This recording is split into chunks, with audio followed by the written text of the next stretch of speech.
Hey guys, it's me. So I am making this video today because I did want to talk about a few things. First thing is going to be, my update from surgery. I am almost a month out and I did see the doctor today. So she kind of let me know what kind of went on, how things were, and stuff like that. And also, I have been watching Shane Dawson and the Gabby show a lot recently, so I'm kind of getting this idea kind of from them. I am going to be doing a story time. And I think it's something fun that they've been doing. So I thought it would be fun if I started doing it because I do have a lot of interesting stories, I would say. But so we'll slowly be doing those on this channel. Hopefully it'll be a hit. I'm not holding my breath, but I don't know. It could be, it couldn't be. So first thing is first with the surgery. So what I had done, if you didn't watch the last video, it was where I had a cyst removed off the left and the right ovary, and also a biopsy. And with the first cyst, the one I knew about was on the left side. I knew nothing about the right side. The ER doctor said the one on the right side had dissolved. I had nothing to worry about. I was fine. So I was like, okay, thank God. Now I just have to deal with just that one. Well, when she went in to do the surgery, she ended up finding a second one. But she was able to take that off. I still have both of my ovaries, which I was worried about because she said there was a chance that I would lose both of them or even just one of them, which was scary to me. But what I found out today, the cyst on the left was actually a tumor. I knew nothing about that. I was told it was a cyst. They thought it was a cyst when they went in, but it was actually a tumor, which is kind of scary to me, knowing that, there was a tumor growing on my ovary. And she said if they didn't get it when they did, I would have lost the ovary within a few months. So that's really scary to know. But she said, other than that, everything looked fine. The biopsy came back good. I have nothing to worry about. And there was no cancer or anything like that, which I was happy about. But just knowing the fact that there was a tumor instead of a cyst is what scared me a lot when she told me. Alright, so with that, I'm feeling fine from surgery. I'm actually feeling so much better than what I was before. So that's a plus, which I'm happy about. So that's that. So on to the story time. I decided to do this story just because I do think about it a lot. And I probably shouldn't, but I do. I can't help it. It's just who I am, always have been. In 2011 to 2012, I was dating this guy. And for the sake of the story, we'll call him Steve. But I was dating Steve. We started dating at the end of November. And we broke up for the first time, I want to say early September, maybe? Late August, early September, one of those. I can't really remember, to be honest with you. So we were dating for a while, but towards the end of our relationship, I was not happy with him. He would try and tell me what to do. He told me and my then best friend could only hang out 1 to 2 times a week. The rest of the time, I had to be with him. We lived together at my parents' house. We both didn't work, so we saw each other pretty much 24/7. So me personally, I needed a break from him. And that's going to be with anybody. If you spend so much time with somebody that, you're with each other 24/7, you're going to need those breaks. I know I sure as hell did. So anyways, when he told me that, I was fed up. I was like, you know what? I can't do this. We're done. And at the time, me and him were engaged. We were planning on getting married later that next year. Excuse me. And, at that point, I was like, I don't like being told what to do. It's not fair to me. It's not fair to my best friend who we want to hang out. So I took the ring off and I threw it at him. Well, it got so bad, the breakup did, that he literally kept saying, I need a knife, I need a knife, I want to end it, I want to end it. And, I took that very seriously because I was a self-harmer. I did cut all the time. I did have suicidal thoughts and everything like that. So I didn't take that lightly. It scared me, and it also scared my best friend. So I told her, go call my mom, see what to do, and, go from there, because we were at her house. And it got so bad that he had bite marks from here all the way up here on both arms, because he was literally biting himself and ripped a big chunk of hair out of each side of his head. And this was all because I broke up with him. So eventually it got to the point where the police had to be called. My mom came rushing over. Her mom and dad came rushing outside because she did not want us to be alone with him. And at the time, her ex-boyfriend was there too. Well, they were dating at the time. But it got so bad that there was about maybe 6 or 7 cops there. And it was scary to me because it's like, oh my God, he could do something to me and my mom and my dad and her boyfriend and her family. And that was scary to me because it's like I didn't know what he was really capable of. And I just remember thinking in my head, like, oh my God, I can't do this. I can't do it. So he asked to speak to me, so I agreed. Being the person that I am, I was like, okay, I'll hear what he has to say, and we'll leave it at that. So I sat down at the picnic bench that they had, and I was like, okay, what do you want to say? And he said, I'm sorry, I shouldn't have acted like this. I shouldn't have, said that. Just please give me another chance. Just give me another chance. And at this time, we were surrounded by cops. I was on this side, he was on this side, and if he even tried to, go and grab my hands or anything like that, the cops would, swarm. And it was scary. I'm not gonna lie, I was scared. But I kept my cool, and I was like, I'm sorry. I can't do this. I don't want to be with you anymore. It's too much for me. And, he starts crying, and I started crying because, it is a breakup. Breakups are always hard no matter what. And it was hard. It was sad seeing him cry because I've never seen him like that before. I felt like he finally opened up a little bit because he did have, a little bit of a troubled past and stuff like that. And I won't get into that. Just, for him, because it's not fair to him if I just air out all of his dirty laundry on that, on YouTube and stuff. So that's not fair. But it was just, real. And finally, they did take him away in the police car. And at that time, they asked me, okay, do you want to be with him anymore, or are you done? And I said, I'm sorry, but I can't be with him anymore. It's too much to handle. I don't feel safe. I don't love him right anymore. So it wasn't fair to, string him along. And they said, okay, we'll let him know.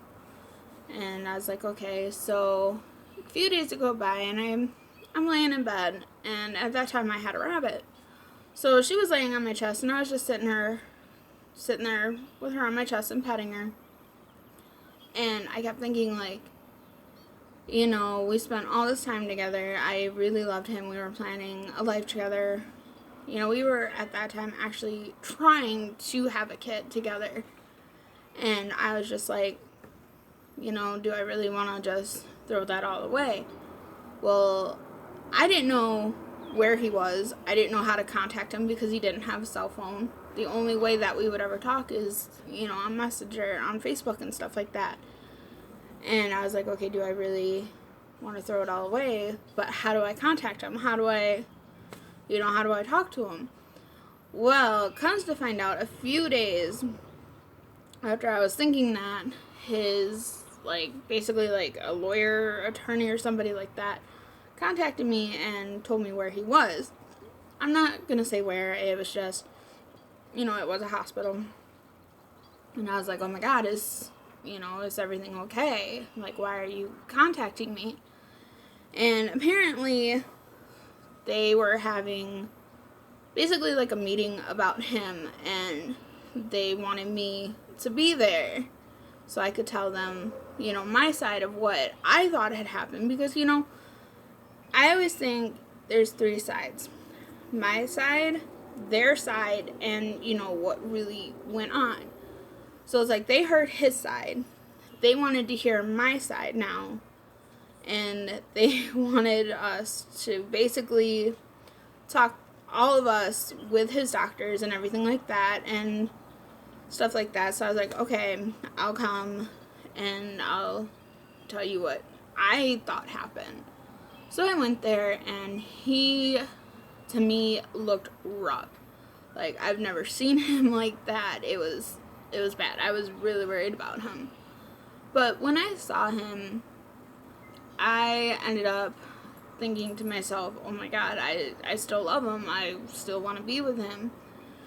So we got to, while the doctors went off and talked, we got to sit with each other and talk. But we had to sit across from each other. We couldn't touch hands or anything like that.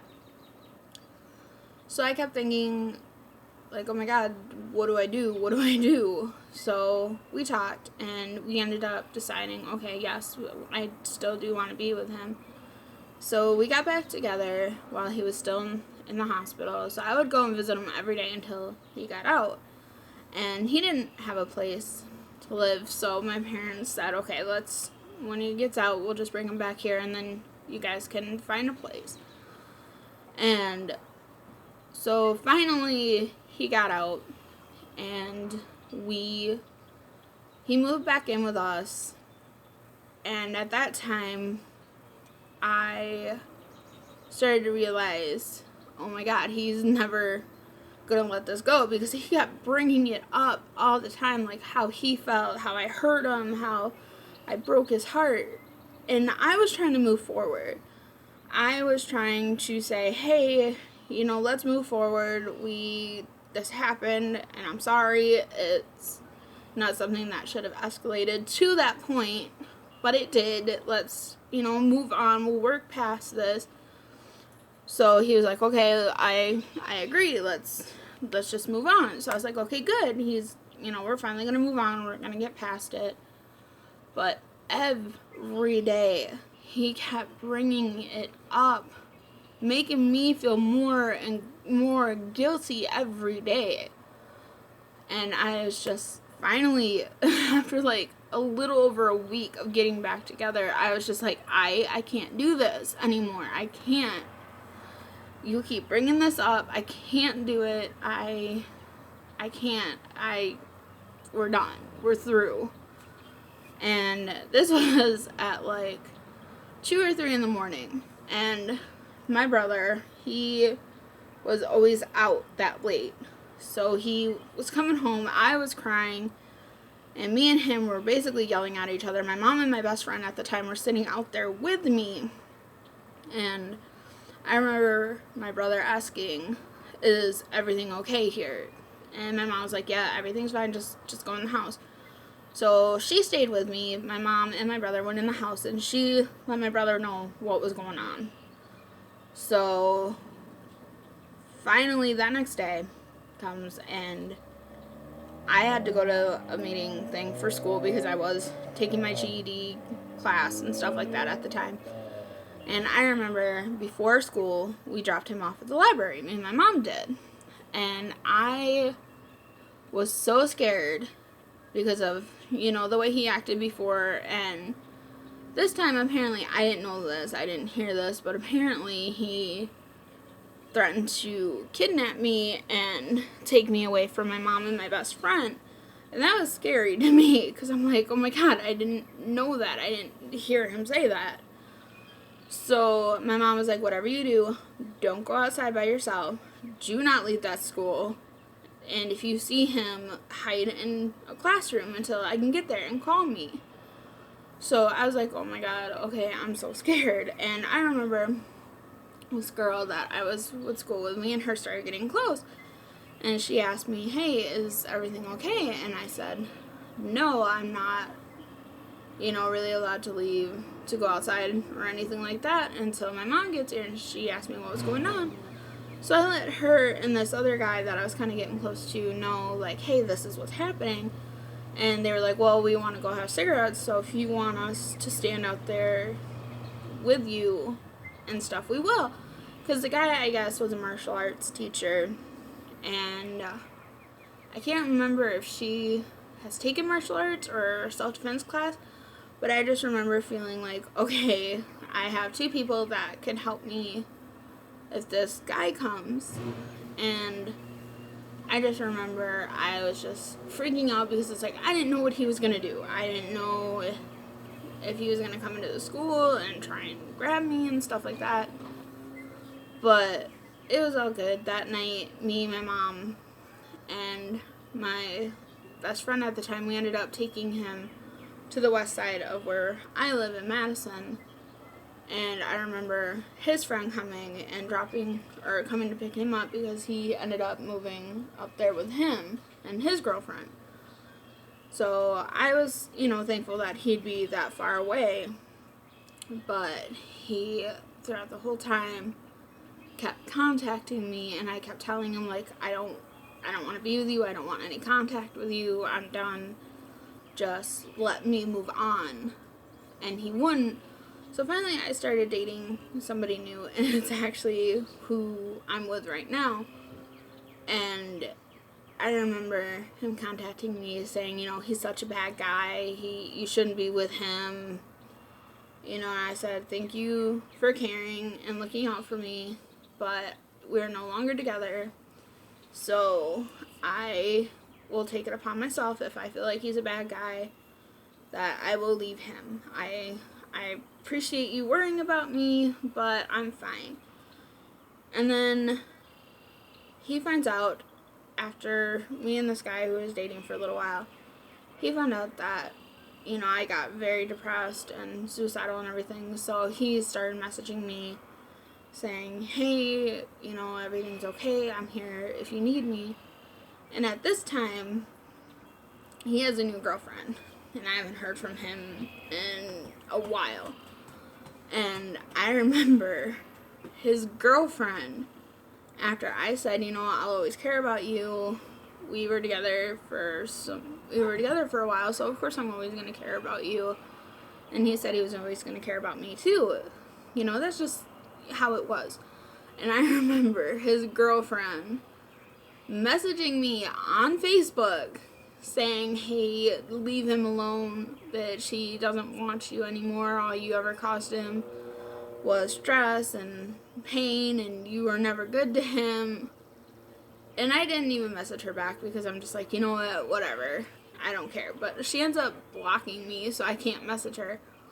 Well, later down the road, like, I want to say 2 or 3 months after that, I'm at my boyfriend's at the time apartment, and I was on his laptop, and I remember going through my Facebook messages, and the ones where basically it's like spam messages, basically, and you can go in and see. Well, I was going through those, and all of a sudden I see that her name's on there, and it was in like October or whatever, and I remember reading it, and all it said was, hey bitch, and I was like, what, whatever. I haven't spoke to him in months, he hasn't spoke to me, so I'm just gonna leave it. I don't care, have fun with him, I don't care, have fun. And I remember just as I was starting out in this channel, he saw my videos, and he ended up commenting on one of them, and at first I didn't know who it was because I didn't recognize the username or anything. So I look, and it's him, and I was like, oh my god, I haven't heard from him in months. Actually, in like a year or more. And I was like, oh my god, why now all of a sudden he's messaging me? So I don't know if he's going to see this video, and if he does, I'm just saying my side of the story. Like I said, there's always 3 sides. Mine, his, and then what really happened. So we could each have our own side of the story, and I might not get all the facts, and he might not say all the facts. It's just what happens. But, I haven't heard from him since that message on YouTube. I mean, I did think it was nice. He did say, I hope you do well on your channel and everything like that. So I thought it was kind of nice. But still, it was like, kind of back off. I appreciate that you're wishing me well, but still, we haven't talked to each other in so long, and I don't plan on talking to you.